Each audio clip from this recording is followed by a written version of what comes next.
You'll be able to tell the story about the night you and Tyler combined for 60, but the 40 from him was something to watch, I imagine.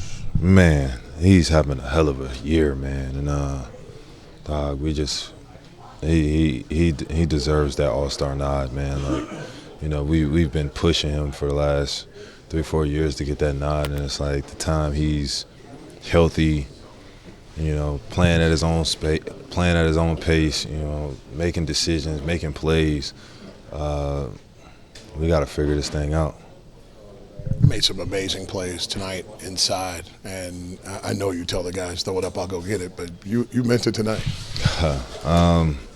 It's part of the game, man. Like, I've had a slow start to this season, and it's been rough trying to figure out how to help my teammates and also, get my own. So, for me, it's just playing like that, honestly.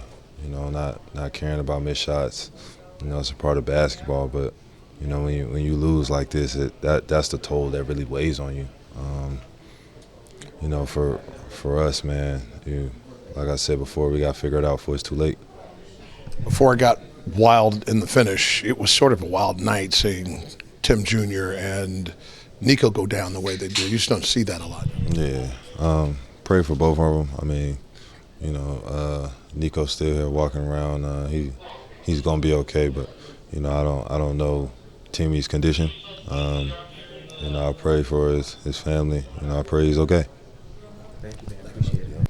Tyler, there's a lot to talk about, particularly with your game, but we have to start with the end there, and it got a little confusing as Ware's coming in and then has to go out, and then obviously they get the lob to the basket. Just kind of walk us through all of that even. Yeah, I mean, it's tough. It's a high-intensity game, a lot of emotions flying in both directions. We're down to start, we come back, they run, just back-and-forth runs all night. And, we got the lead at the end. Just some miscommunication, and we'll learn from it and get better. That's all you can do at this point in this season. I'm just happy in the fight that we have. We could have laid down with 6 minutes left, down 10, and we all fought back. Yeah, on top of your explosion there in the fourth, you guys had to get stops too to get to overtime. What did you like most about that second half of the fourth quarter? You could just see the difference of our intensity in the fourth compared to when we first started the game. I think just covering for each other. Obviously, the defensive end starts with Bam and Haywood, and they're able to be disruptive like they were. It turns into easy buckets on the other end, and that's kind of how I was able to get going, but it started on defense. Walk us through what that whole sometimes maybe out-of-body experience is when you're flowing like that, headed to 40 points, your second most points in a game. Just wanting to win. I spoke on that, in Denver. Just continuing to get better and trying to impact the game as much as I can. And at the end, I just felt like my scoring was needed, and I hit a couple threes and started to feel good. But most importantly, we had to get the win. We were in position to win. Like I said, just some things that we'll learn from going forward, and I think it's good. We're a young team, without Deuce, and without him out there, we're just still learning through some things, and that's what it's about, and we'll continue to get better. You guys Yep. take us through that the timeout. Yeah, they only had 1.8 seconds. We felt like, thought Cade might be in the field. He wasn't in the field. And JB just drew up a great play. We didn't have the backside protected. It was just a really well executed play, and then I just made a serious mental error, there at the end. That's on my, that's on me. I feel horrible about it. There's really no excuse for that. I'm 17 years in. We had talked about it in the huddle. I knew that we didn't have anything. I just got emotional and reactive on that, and I just made a horrendous mistake there at the end. It's a shame, because we really fought back. We had some great defensive possessions, hustle possessions, those 50-50 balls, and then Tyler was just sensational. You don't want it to come down to a mental error like that.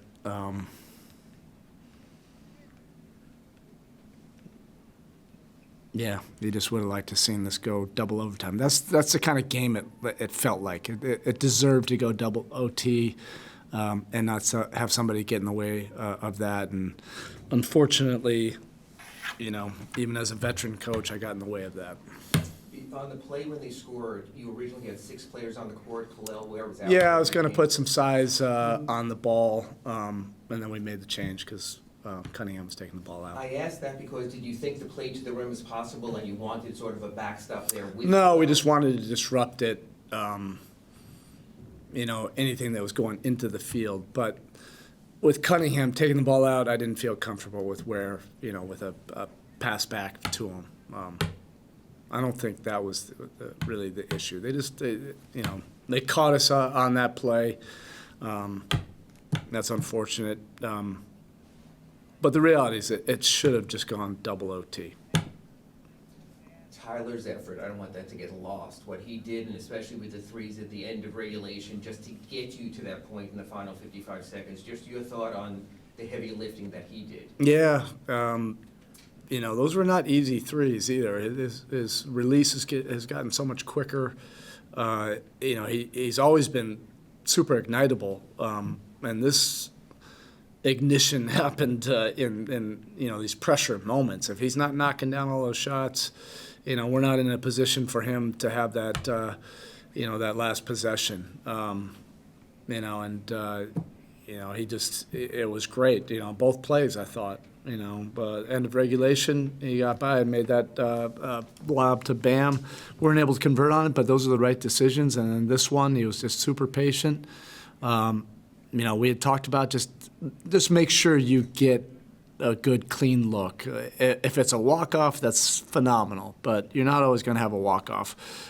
Just make sure you get what you want to get to, and the spacing was good, and he got to a spot and made a tough shot, and it's a shame. That's I think we all would have liked to have seen what would have happened if this would have went double overtime.